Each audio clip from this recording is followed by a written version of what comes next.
nascentes que hoje não, que há 10 anos atrás não existiam e fizeram um reflorestamento e agora voltaram a ter água. Então todas essas modificações pelas imagens de satélite que ficam todas guardadas na nuvem do Google, a gente consegue ver. Isso é uma informação que é só você abrir o Google Earth Pro, você consegue essa informação. Você não precisa pagar nem nada. Isso é muito importante. É de quanto tempo atrás? Aqui em Brotas a gente tem desde 1984. Com essa barra a gente consegue voltar, não é todo ano que tem, mas ó, por exemplo, aqui é 1997, ó.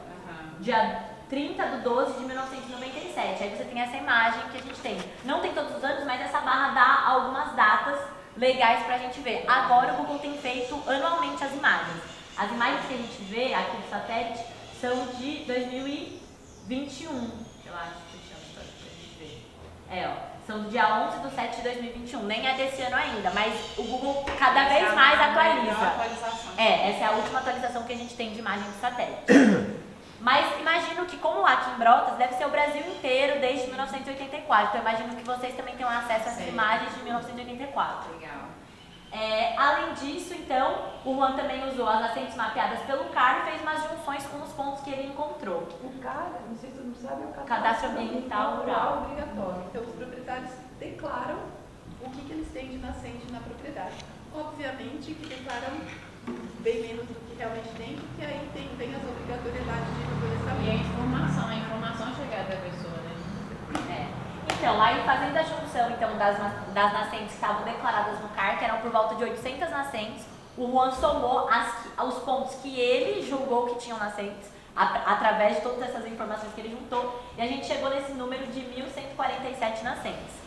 A gente já sabe que esse número ele ainda é desatualizado, porque muitos proprietários chegaram aqui, viram a propriedade dele e falaram assim, não, tem mais 3 nascentes aqui, tem mais 5 nascentes aqui, tem mais não sei quantos nascentes aqui. Então, provavelmente esse número ainda é muito maior, e também há muitas propriedades que existiam nascentes há 20 anos atrás, e a pessoa que comprou o terreno, ela nem sabe, porque a nascente secou, mas ela existia.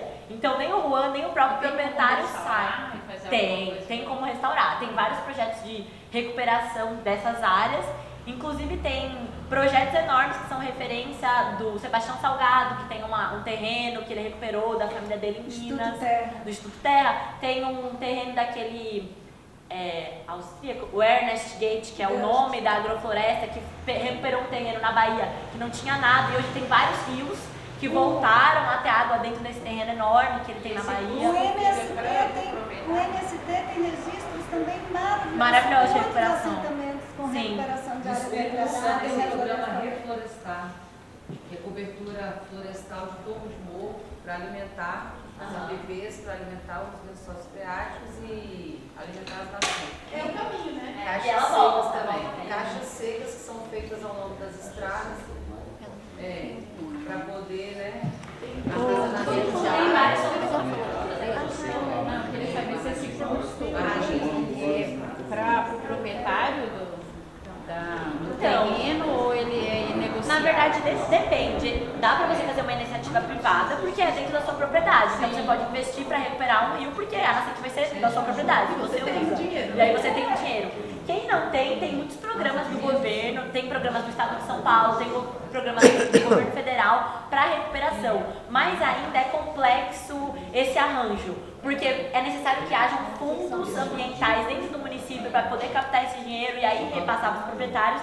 E é mais uma organização política e jurídica para funcionar esse repasse de verba e começar a fazer esses projetos. A nossa intenção, a gente está ajudando um projeto de PSA, que é pagamento por serviço ambiental, que já está começando no Brasil, em Extrema, que é em Minas, já é referência, porque funciona. Então, quem protege tanto nas... Eu nem sabia. Aline, Oi. toda hora você cita o Juan, queria que você falasse dele. O Juan, ele é um menino de Brotas, tem mais ou menos a minha idade, que foi fazer ecologia na Unesp de Rio Claro, que é uma cidade aqui perto, também no interior de São Paulo. Excelência em geografia, né? Sim, e aí ele pediu um estágio para Vivi durante a pandemia e foi ele que meio que deu início a essa pesquisa das nascentes. No início era uma pesquisa pequena, só da área do Poção e do entorno do Poção, para saber a situação das nascentes, mas aí deu a pandemia e o Juan estendeu essa pesquisa e virou essa pesquisa do Alto Jacaré Pepino, então dando pra gente um pouco esse caminho do que fazer. Do Instituto. Ele é pesquisador da Unesp de Rio Claro, ele está em formação. Ele é colaborador. Isso. ele é Essa colaborador. tela do CAR? Não, isso aqui é a plataforma do Google PRO, que é um programa. Mas o que você está mostrando aí? Os Essas- pontinhos são os... Esses pontinhos, as junções de informações do CAR e dos pontos que o Juan colocou. Ele mapeou um a um, além dos pontos do CAR, os pontos que ele julgou que tinham nascentes. Que é aquele quadro que está ali, ó, nascentes e afluentes do Alto Jacareí-Pepira. Em rosa é essa mesma imagem aqui, transformada ali naquele Que são quadro. as moradinhas, então. São essas bolinhas que dão a ideia da nossa Aí no nascente. caso aí, ele fez confirmação em logo? Não. Olha só, a gente não tem dinheiro para isso. Como instituto, isso seria um projeto. O nosso próximo projeto é mobilizar esses proprietários em loco, só que a gente precisa de carro, de gente, de gasolina, de telefone. Salário. Então a gente está na rodada.